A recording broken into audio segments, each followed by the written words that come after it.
आज हम बात करेंगे पूर्व मध्यकाल अर्थात भक्ति काल में नाथ, सिद्ध और निर्गुण की पृष्ठभूमि की।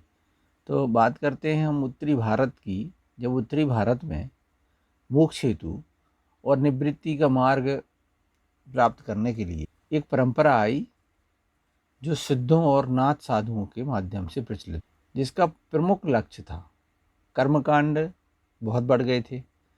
उन कर्मकांडों को हटाकर आत्म विवेक, आत्मा को और उत्कृष्ट करना, आत्म को विवेक की स्थिति तक ले जाना, आत्म विवेक के माध्यम से उपयोग करना इसमें सिखाया गया, या कहें कि इसमें इसकी बात की गई। इस प्रकार नाथ संप्रदाय को सिद्ध संप्रदाय का विकसित रूप ही समझना चाहिए, या कहें कि शक्तिशाली रूप ही समझना चाहिए। शंकराचार्य से प्रभावित होकर जनता को प्रभाव में लेने के लिए बौद्ध संप्रदाय ने तंत्र मंत्र का आश्रय लिया, चमत्कार करने लगे, और इसी के समानांतर, इसी के साथ साथ वाम मार्गी जनता को आकर्षित करने की दृष्टि से भी तंत्र और मंत्र का प्रयोग होने लगा। मंत्रों के द्वारा सिद्धि पाने के कारण इनका नाम हो गया सिद्ध, जिन्हें सिद्ध कहा गया, और इसी नाम से इन्होंने प्रसिद्धि पाई। नागार्जुन इस मंत्रयान के प्रसिद्ध आचार्य थे। धान्यकटक के नज़दीक जो श्री पर्वत था वह सिद्धों का महान केंद्र बन गया था। मंत्रयान में जब सदाचार की अवहेलना होने लगी तब वज्रयान प्रारंभ हुआ। 84 सिद्धों में से सरहपा, सबरपा, लुईपा, डोम्बापा, कण्हवा, गोरक्षपा, शांतिपा आदि प्रमुख सिद्ध हुए, और इन सिद्ध कवियों ने वज्रयान में सुधारवादी क्रांति लाई। श्री पर्वत से नालंदा और विक्रमशिला तक परिवर्तन होते आए। स्वाभाविक प्रवृत्तियों में विश्वास के कारण सिद्धों का सिद्धांत सहज मार्ग कहलाया। ईश्वर की ओर अग्रसर सिद्धों ने गृहस्थ जीवन पर बल दिया। निर्वाण सुख की तुलना सहवास सुख से की गई, जिससे दुराचार और भोग को प्रश्रय मिला, बढ़ने लगा। दुराचार और भोग बढ़ने लगा। इस साहित्य को पढ़ने में जो रस और आनंद पाठकों को मिला, आगे चलकर यह रस कबीर, दादू आदि की रचनाओं में मिलता है। सिद्धों के वज्रयान की सहज साधना और नाथ संप्रदाय लगभग समान है।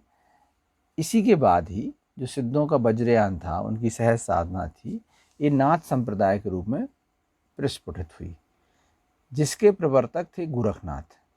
ज्ञानेश्वर चरित्र से स्पष्ट होता है कि मत्स्येंद्रनाथ इनके गुरु थे। गोरखनाथ की शिष्य परंपरा में ज्ञानीनाथ, निवृत्तिनाथ, ज्ञानेश्वर का नाम आया है।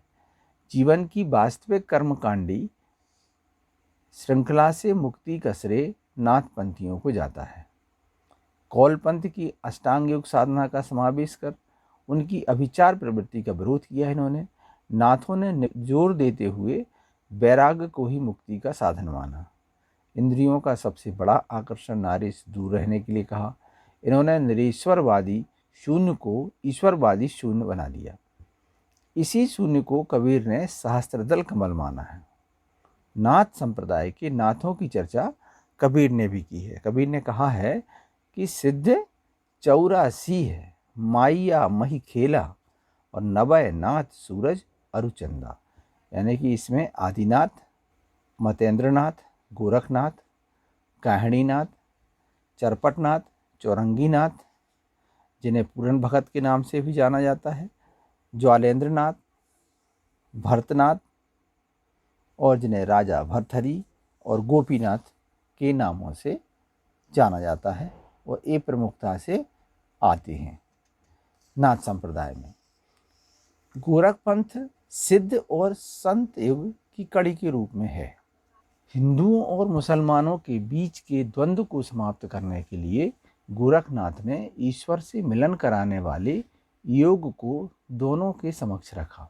अपने समन्वयवादी सिद्धांतों के प्रतिपादन के लिए जनभाषा का आश्रय लेकर पदों और संबंधियों में काव्य रचना की। सिद्ध और नाथ दोनों संप्रदायों में बहुत अधिक पुस्तकें लिखी गईं, जिसका प्रभाव वीर गाथा कालीन साहित्य पर न पड़ आगे चलकर भक्तिकालीन साहित्य पर पड़ा।